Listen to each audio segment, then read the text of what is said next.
1978 میں دوبارہ کو ہو گئی اور اب یہ کو داؤد خان کے خلاف تھی۔ اس کو ساؤ ریولوشن کہتے ہیں۔ یہ کو PDPA یعنی People's Democratic Party of Afghanistan نے کی تھی سوویٹ کے ساتھ مل کر۔ یہ PDPA وہی سیاسی جماعت تھی جس نے داؤد خان کے ساتھ مل کر ظہیر شاہ کا نظام پلٹ دیا تھا اور اب سوویت کے ساتھ مل کر داؤد خان کا۔ ساؤ ریولوشن میں سویلینز اور ملٹری کے لوگوں نے مل کر یہ کو انجام دی اور نہ صرف تختہ الٹا بلکہ داؤد خان کو قتل بھی کر دیا۔ داؤد خان کے پریزیڈنشل ہاؤس میں گھس کر ان کی فیملی کو بھی مار دیا گیا۔ اس طرح ریپبلک آف افغانستان ختم ہوئی اور پھر بنی ڈیموکریٹک ریپبلک آف افغانستان۔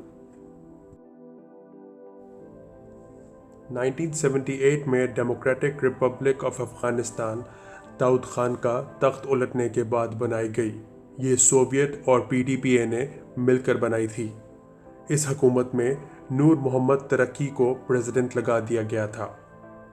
نور محمد بھی حالات کو صحیح نہ کر سکے اور افغانستان میں جنگ جیسی حالت بن گئی تھی کیونکہ سیاسی حالات بہت انسٹیبل تھے۔ نور محمد سوویت کو بھی ملک میں آنے سے نہ روک سکے۔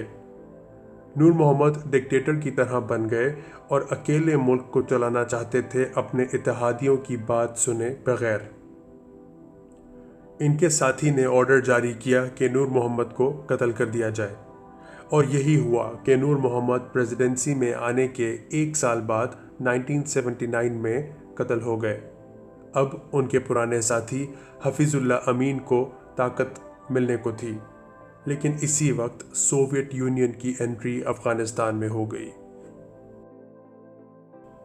1979 میں سوویت انٹرونشن ہوئی، مطلب سوویت افغانستان میں گھس گیا اور بابرک کمال کو حفیظ اللہ امین کی جگہ پر صدر لگا دیا گیا۔ بابرک تھے تو PDPA کا حصہ لیکن پہلے سے ہی سوویت کے حق میں تھے۔ سوویت یونین کیونکہ افغانستان کے ذریعے پاکستان کی کچھ زمین تک بھی آنا چاہتا تھا اور وہ افغانستان پر پورا قبضہ بھی چاہتا تھا تاکہ امریکہ کے خلاف ایک اور ملک کی طاقت اور اتحاد کو شامل کر لیں۔ یہی وجہ تھی کہ پورے افغانستان میں سوویت نے جنگ شروع کر دی، ماحول بہت خراب ہوا اور افغانستان تباہ ہونا شروع ہو گیا۔ یہ لڑائی کچھ لوکل تنظیمیں بھی اپنے مقصد کی خاطر لڑ رہی تھیں۔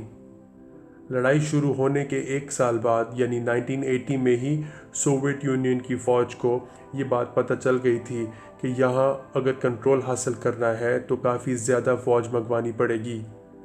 سوویت یونین کی فوج پہاڑی علاقوں پر لڑائی کرنے کے لیے ٹرینڈ نہیں تھی، ان کو ادھر کوئی فائدہ نہیں مل سکا۔ اس وقت OIC یعنی آرگنائزیشن آف اسلامک کنٹریز کے 34 ممالک نے ایک ریزولوشن پاس کی اور یہ ڈیمانڈ کی کہ سوویت یونین کی فوج ابھی اور بنا کسی شرط کے افغانستان چھوڑ کر واپس چلی جائے۔ یونائٹڈ نیشنز سے بھی پروٹیسٹ کیا گیا اور سوویت یونین کے افغانستان میں آنے کے خلاف ریزولوشن پاس کر دی گئی۔ اس وقت 104 ممالک نے اس ریزولوشن کا ساتھ دیا اور اس کو سپورٹ کیا، لیکن اس وقت بھی 18 ممالک ایسے تھے جنہوں نے سوویت یونین کا ساتھ دیا کہ آپ کا افغانستان میں گھس کر یہ سب کرنا جائز ہے، اور ان ممالک میں ایک ملک انڈیا بھی تھا۔ افغانستان کی لوکل تنظیموں کو USA، UK، پاکستان، سعودی عربیہ، عراق اور چائنا سے بہت سپورٹ آنے لگی۔ یہ سب سوویت کی بڑھتی ہوئی طاقت کی وجہ سے اس کو روکنا چاہتے تھے۔ امریکہ نے بہت بڑے لیول پر فنڈنگ کی اور آپریشنز کروائے تاکہ سوویت یونین کو کمزور کیا جائے۔ پاکستان کو بھی یہی خطرہ تھا کہ کہیں واقعی سوویت یونین پاکستان کو ڈی سٹیبلائز نہ کرنا شروع کر دے۔ اس لیے پاکستان کے بھی حق میں تھا کہ سوویت یونین کی فوج کو افغانستان میں روکا جائے اور کمزور کیا جائے۔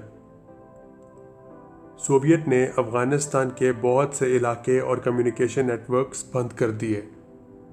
افغان لوکل تنظیمیں زیادہ تر پہاڑی علاقوں پر ہوتے تھے اور مختلف گروپس میں پائے جاتے تھے۔